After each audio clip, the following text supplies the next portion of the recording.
안녕하세요. 다산에듀 전병칠 원장입니다. 자, 전기 기능사를 준비하시는 여러분 반갑습니다. 다산에듀는 오랜 기간 동안 전기 기능사 전문 교육기관으로서 발돋움하고 있습니다.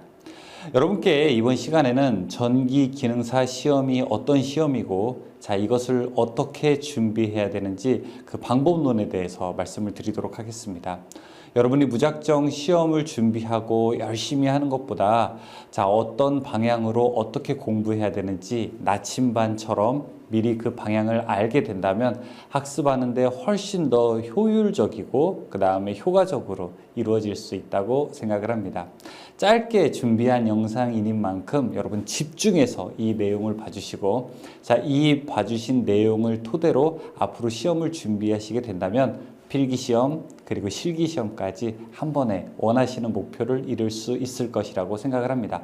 물론 그 곁에 저희 다산에듀가 함께 하도록 하겠습니다. 일단 전기 기능사 시험에 대해서 말씀드리도록 하겠습니다. 전기 기능사라고 하는 것은 어떤 시험인가요? 이 자격증 중에서 국가 기술 자격에 해당되는 분야입니다. 이 법적인 역할도 있게 되는데, 먼저 전기 기능사는 전기 분야에 있어서 시작을 하는 그 단계라고 볼 수 있죠. 전기 분야는 크게 기능사, 산업기사, 기사, 기능장 또는 기술사로 등급을 나눌 수가 있게 되는데요. 가장 기초적인 자격증, 가장 첫 단계로서 우리는 전기 기능사 시험을 준비하고 있습니다. 정기적으로 일반 산업 현장에는 다양한 전기 분야가 있습니다. 예를 들어 전력을 만드는 발전소도 있고요. 그 다음에 그것을 송전하게 되는 송배전도 있고요. 그 다음에 그것을 사용하는 수용 구간도 있고요. 어느 업체는 건축 전기를 하게 되고, 어느 업체는 전기 기기를 제작하게 되고, 또 어디는 변압기를 가지고 이용하게 되니까 이런 다양한 산업 현장에서 사용되는 전기에 대해서 공통적으로 알아야 할 기본 요소가 함의되어 있는 것이 바로 이 전기 기능사라고 할 수 있습니다. 따라서 다양한 능력들을 요구하게 되는데, 보통 우리가 과목별로 전기 기능사를 이야기하고 그 다음에 작업형으로서 필기는 세 개의 과목, 그 다음에 실기는 작업형으로서 그 능력을 평가하게 됩니다. 전기 기능사 자격증을 따게 되면 어떤 우대사항이 있나요? 여러 가지 우대사항이 있지만 법에 나와 있는 법정 규정부터 한번 보도록 하겠습니다. 첫 번째는 전기사업법에 따라서 전기안전관리자의 보조자로서의 역할을 선임할 수 있게 되고요. 그 다음에 승강기 시설, 승강기 설비에 안전관리법에 따라서 유지관리업 등록 기준이 되는 기술 인력이 되게 됩니다. 그 다음에 공무원 임용에 해당하는 가점 사항도 있게 되고요. 그 다음에 전기공사업법에서의 등록 자격이 되는 기술자도 인정받을 수 있게 됩니다. 또 지방공무원 임용령 등의 필기시험 가점들도 있게 되는데, 여기에 나와 있는 것 이외에도 여러분께서 다양한 혜택들을 보실 수가 있고, 또 하나 이 자격증이 주는 법적인 요건도 있지만 전기를 처음 공부할 때 개념을 이해한다는 그런 학문적인 역할도 존재하게 됩니다. 전기 기능사 시험은 어떻게 치러지게 될까요?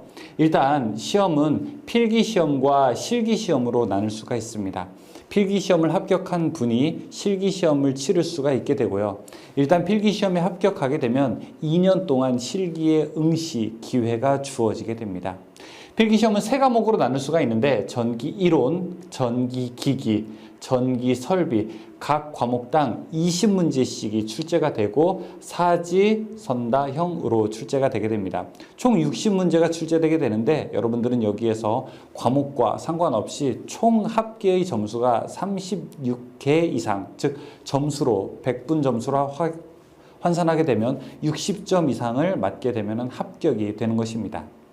필기시험은 보통 우리가 준비기간이 약 1개월에서 3개월 정도로 두고 있는데, 조금 여유있게 공부를 하고 싶다라고 하시는 분들은 한 2, 3개월 정도의 여유를 두시면 좋을 것 같고요. 좀 학문적인 기초라든지 공학적인 기초가 있으신 분들은 약 한 달에서 한 달 반 정도의 시간을 두게 되면 우리가 공부하는데 충분한 시간이라고 봅니다. 시간이 길다고 해서 우리가 학습 효과나 학습 효율이 좋다고 장담할 수는 없죠. 준비 기간이 긴다는 것이 정당성을 부여하지는 않습니다. 짧은 기간이더라도 여러분들이 어떻게 누구와 학습했냐라고 하는 것이 바로 이 시험의 당락을 좌우하는 중요한 변인이라고 할 수 있습니다. 실기시험은 필기시험 합격하신 분들을 대상으로 해서 전기설비 작업형으로 이루어지게 되고요. 약 5시간 정도의 과제가 주어지게 됩니다. 도면을 보고 작업을 완수하게 되고, 그 완수한 작업이 전기적으로 원하는 동작을 했을 때 여러분들이 합격이 되게 되는 겁니다. 이 두 개의 단계를 다 통과하신 분만이 국가기술 자격 전기기능사 자격증을 산업인력공단으로부터 발급받으실 수 있습니다. 시험 수수료는 필기시험은 조금 싼데 실기시험은 싼 편은 아니죠. 10만 원이 넘는 금액이기 때문에 여러분들이 꼭 한 번에 합격해야 되는 그런 이유이기도 합니다. 물론 이제 이 금액은 이 영상이 촬영되고 있는 2018년도를 기준으로 하고 있습니다. 추후에는 계속 오르고 있고, 보통 국가기술 자격시험 이 수수료가 한 4년, 5년 정도에 한 번씩 인상이 된다는 것을 기억해 두시기 바라겠습니다. 국가기술 자격 체계에서 응시 자격의 기준은 없습니다. 이 전기 기능사, 이 기능사 등급은 우리나라 국민이면 누구나 응시를 할 수 있습니다. 심지어는 초등학생이 응시를 할 수도 있고요. 70 이상 되는 우리 노년층들도 응시를 할 수 있게 됩니다. 이 이후에 산업기사부터는 응시 자격이 있게 되죠. 산업기사는 기능사 자격을 딴 다음에 1년의 경력을 가지고 있어야 응시할 수 있기 때문에, 혹은 현장 경력 2년 이상이 있어야 되기 때문에 여러분들은 이 기능사의 응시 자격에 대해서 심각하게 생각하실 필요는 없고, 이 이후에 자격을 따는 디딤돌의 역할로서 전기 기능사를 생각하신다면 자격증 공부가 더 장기적인 계획을 세우는 데 도움이 될 것입니다. 2018년도 시험이 언제 이루어졌는지를 한번 보도록 하겠습니다. 시험은 1년에 4번 있게 됩니다. 1, 2, 3, 4회 이렇게 있게 되고요. 예전에는 약 2년 정도 전에는 1, 2, 3, 4, 5회라고 부르게 됐는데, 이 세 번째 가운데 있는 이 시험은 우리 특성화고라든지 아니면 맞춤형 고등학교에서 이 장기간의 수업을 수료한 학생들에게 필기시험을 면제해주는 필기시험 면제자 응시 과정이기 때문에 우리 일반인들은 응시할 수가 없게 됩니다. 그래서 시험은 보통 4번 정도 이루어지게 되고요. 1, 2, 3, 4회가 각각 필기시험이 1월 말, 그 다음에 3월 말, 그 다음에 7월 초, 그 다음에 9월 초에 이루어지게 됩니다. 역시 이제 이 내용은 2018년도의 예시고 매년마다 조금씩 바뀌게 되는데, 사실은 1, 2주의 차이만 바뀌지 이 전체적인 흐름은 바뀌지는 않습니다.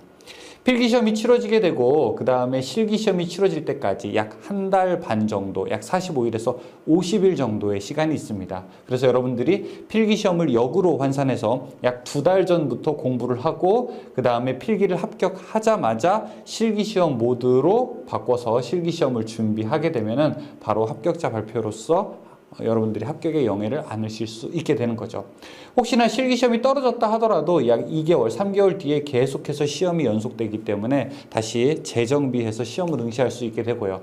역시 필기시험도 마찬가지로 2개월에서 3개월 정도의 간격으로 계속 이루어지기 때문에 여러분들이 꼭 지금 만약에 시험을 준비하게 된다면, 내가 몇 회 시험을 준비해야 되겠다, 한 5개월 정도 나는 계획을 해야 되겠다라고 하는 거는 사실은 옳지 않고, 여러분들 현재 시점에서 바로 다가오는 시험을 준비하시는 것이 가장 좋습니다.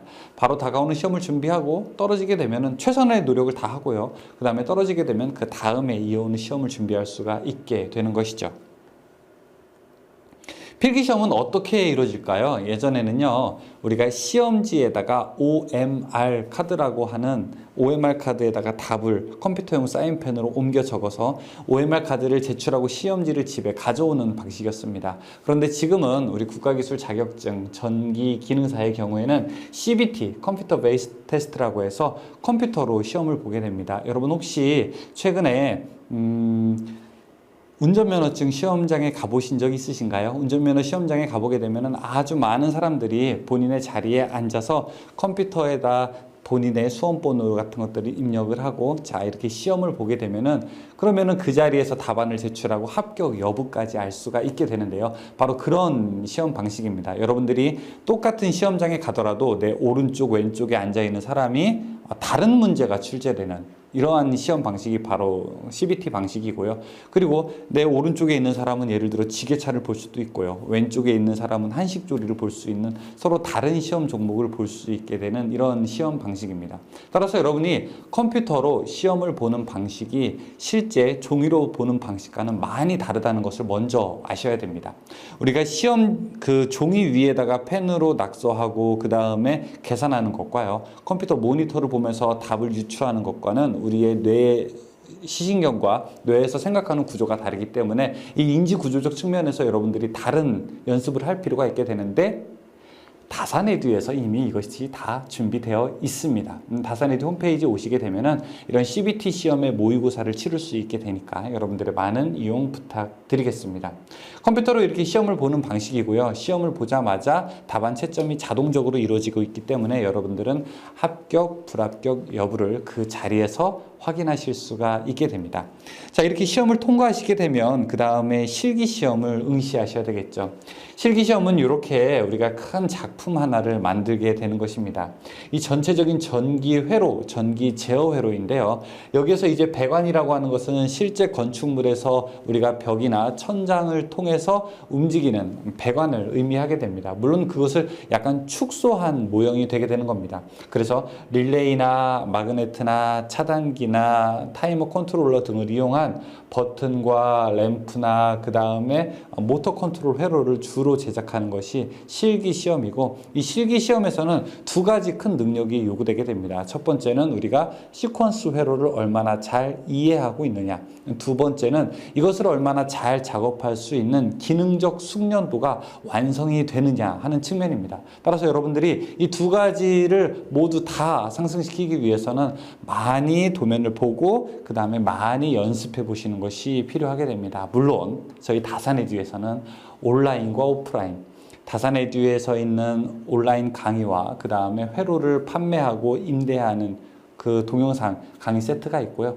또 저희 대전에 있는 다산 전기학원의 온오프 라인의 협업을 통해서 여러분들에게 최적의 교육 서비스를 제공하고 있습니다. 자, 이런 과정들이 약 5시간 정도 이루어지게 되고, 여기에서는 하나의 실수도 이루어져서 틀려서는 안 됩니다. 하나의 실수라도 발생되게 되면은 전체적으로 불합격되게 되고, 따라서 여러분들이 다음 시험을 다시 재도전해야 되기 때문에 여러분들이 이 작업을 하는 5시간 동안은 심혈을 기울여서 꼭 완성을 해야 되겠죠. 자, 여기까지 제가 기능사 시험의 전체적인 방법과 그 다음에 내용에 대해서 안내를 해드렸습니다. 여러분이 가지고 계신 궁금증들이 또 많으실 줄 알고 있는데요. 저희 다산에듀에서는 다산에듀 홈페이지와 그 다음에 다음 카페, 전기 기능사 한 번에 합격하기 카페를 통해서 여러분들과 소통의 공간을 마련하고 있습니다. 여러분들이 혹시 학습하다가 애로사항이 있거나 궁금하신 게 있다면 언제든지 글을 남겨주세요. 저희의 최고의 교수진들이 좋은 답변, 그리고 여러분들에게 명쾌한 답변, 그리고 여러분들이 합격하는데 항상 도움을 드릴 수 있는 그런 답변을 남겨드리도록 하겠습니다. 항상 여러분과 함께하고 있는 다산에듀 기억해 주시면서 소개 마치겠습니다. 감사합니다.